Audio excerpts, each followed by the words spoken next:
Selamat sore para netizen dimanapun kita berada, salam inspirasi bagi kita semua. Wah, ini menarik ya, surat Tom Lembong dari dalam penjara, singgung soal jaksa. Wah,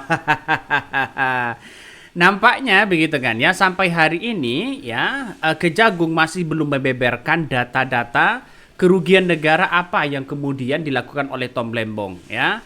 Hanya perkiraan 400 miliar itu apakah dia untung dari 8 perusahaan yang kemudian dianggap rugi atau bagaimana. Tapi yang jelas bagi kami adalah surat ini sebagai bentuk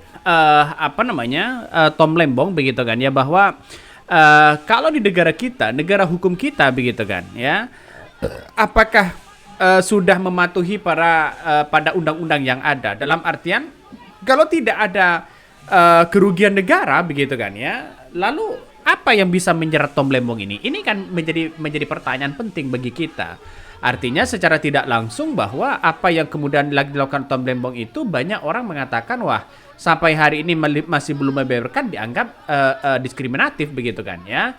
Coba kita baca ya dari surat dari Tom Lembong.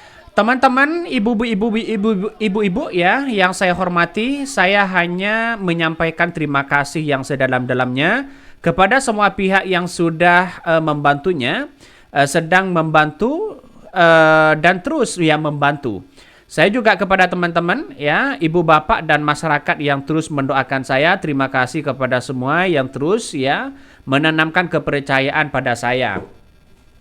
Saya terus berupaya untuk kooperatif, positif, dan kondusif dalam rangka membantu mengungkapkan kebenaran dan menegakkan keadilan. Saya percaya masih banyak jaksa dan petugas kejaksaan yang bekerja keras dan secara profesional demi tegakkan keadilan. Saya terus mencintai Indonesia dan akan terus mengabdi ya pada Indonesia. Semoga Tuhan Allah memberkati kita semua dan senantiasa membawa kita ke arah yang lebih baik. Amin. Inilah yang kemudian surat disampaikan oleh Tom Lembong ya.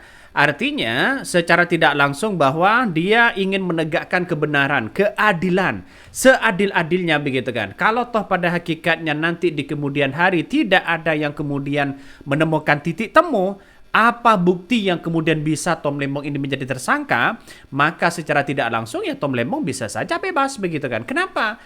Secara formal dalam apa yang kemudian diungkapkan oleh Kejagung ini memang sudah masuk dalam kategori korupsi ya, dalam artian ada kerugian negara, terus kemudian ada undang-undang yang ada, memperkaya orang, memperkaya diri begitu kan ya.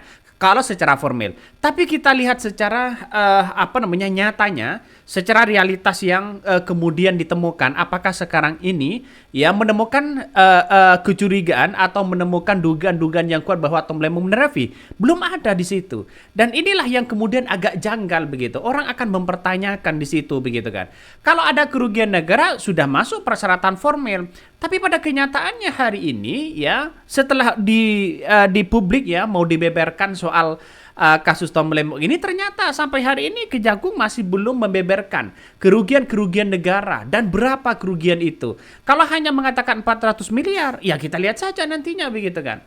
400 miliar itu jangan-jangan dalam 8 perusahaan ini untung dan kerugian menurut BUMN atau bagaimana? Ini yang masih belum jelas begitu kan ya. Artinya inilah yang kemudian banyak orang berspekulasi begitu kan ya.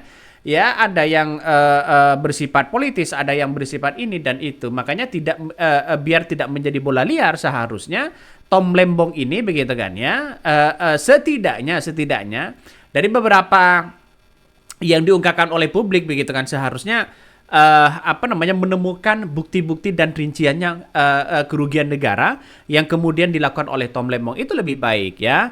Coba kita baca ya komentar-komentar dari netizen ya, banyak sekali pro dan kontra ya masalah Tom Lembong ini. Dan ketika Tom Lembong mengirimkan pesan ini, saya terharu banget begitu kan. Kok bisanya begitu sampai hari ini Kejagung masih belum membeberkan data-data kerugian negara apa yang kemudian dilakukan oleh Tom Lembong. Surat yang ditulis oleh Pak Tom Lembong hari ini melalui pengacaranya, ya, Tom Lembong berterima kasih ya segala dukungan yang diberikan kepadanya. Bahkan ya, ini isi suratnya sudah saya bacakan. Insya Allah Tom Lembong dan keluarga senantiasa sehat walafiat, diberikan kekuatan menjalani jalan ini dan urusan ini dapat dibuktikan kebenarannya. Amin amin ya rabbal alamin. Ya, awas ada buzzer recehan dan berontak. Tolong kalau habis entek WFE ya sama seperti Anies omong kosong. Wah, ini bukan gitu soalnya. Tapi kalau kita melihat dengan secara realitas begitu kan ya, orang-orang kita tahu bahwa di negara kita kan negara hukum begitu. Silakan proses secara hukum jika ya ada kerugian negara, silakan begitu. Tapi pada hakikatnya saya melihat dan publik akan menanti begitu kan ya, kerugian negara dalam apa begitu kan yang kemudian bisa menjerat dan Tom Lembong ini. Kita tahu bahwa di negara kita negara demokrasi harus menjunjung tinggi yang namanya hukum begitu kan. Makanya saya apresiasi luar biasa kepada Kejagung jika Tom Lembong ini begitu kan sudah ditemukan ya aliran dana ke siapa, kerugian negara siapa, itu baru bagus, gentleman di situ begitu kan. Bukan tiba-tiba jadi tersangka, tiba-tiba dicari. Ini kan lucu banget begitu kan.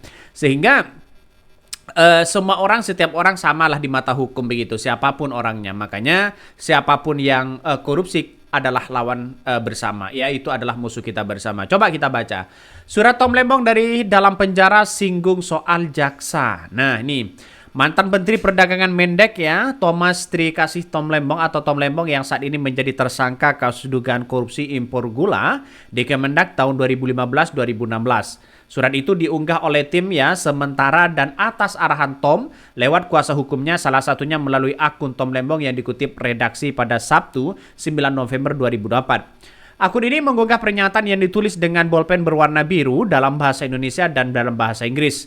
Dalam saatnya Tom menuliskan ucapan terima kasih pihak yang selama ini membantunya terlebih mendoakannya. Selama masa penahanan, Tom Lembong pun akan terus bersikap kooperatif agar bisa mengungkapkan kebenaran dan menegakkan keadilan. Itulah yang paling penting begitu kan ya.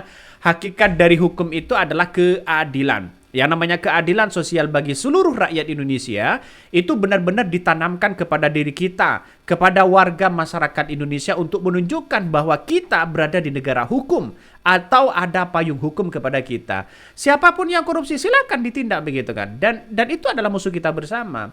Tapi ya perlu diingat untuk mentersangkakan orang ya, dua alat bukti secara formil mungkin sudah cukup kepada Tom Lembong, tapi pada kenyataannya untuk membeberkan kerugian negara dalam apa, berapa yang harus kita diterima oleh Tom Lembong, siapa yang diperkaya. Ya ini kan artinya apa? Tom Lembong tidak mendapatkan apa-apa kok jadi tersangka. Kan itu kan lucu sekali begitu kan. Ya makanya kalau Tom Lembong korupsi ya korupsi aja sekalian begitu. Dalam artian bahwa resikonya biar ada tanggung jawab bahwa dirinya adalah korupsi. Tapi juga kasihan banget begitu masalah regulator dan kebijakan lalu kemudian jadi tersangka ya, terus dirinci kerugian negara berapa, itu kan nanti akan diungkapkan kebenaran di persidangan. Kan gampang begitu kan. Makanya dengan adanya seperti ini ya Tom Lembong ya semoga sehat-sehat saja begitu kan ya, sehat selalu dimanapun. Ketika sudah diungkapkan nanti oleh Kejagung, maka setidaknya Tom Lembong begitu kan ya, bukti-bukti yang sudah dibeberkan di situ ya, makanya mungkin atas kesalahan kebijakan-kebijakan yang ada. Makanya sekarang ini banyak mempersoalkan kenapa menteri-menteri yang lain kok tidak diperiksa. Dan itu pertanyaannya begitu kan. Kenapa menteri-menteri yang lain tidak diperiksa? Menteri-menteri yang lain juga seolah-olah tidak ada laporan apa-apa begitu. Padahal laporannya sama begitu kan ya.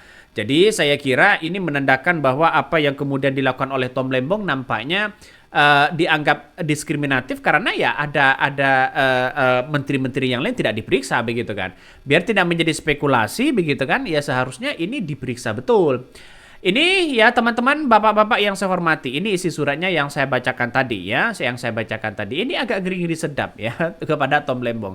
Makanya saya berpikir bahwa kalau berlama-lama, berlarut-larut di situ begitu, Kejagung masih belum mengungkapkan rincian-rincian yang kemudian arahnya uang masuk kemana, yang menerima siapa begitu kan ya, maka ini akan semakin kuat dugaan masyarakat jangan-jangan hukum ini ya bisa tumpul kepada koalisi tapi tajam kepada oposisi. Orang akan menganggap seperti itu begitu kan.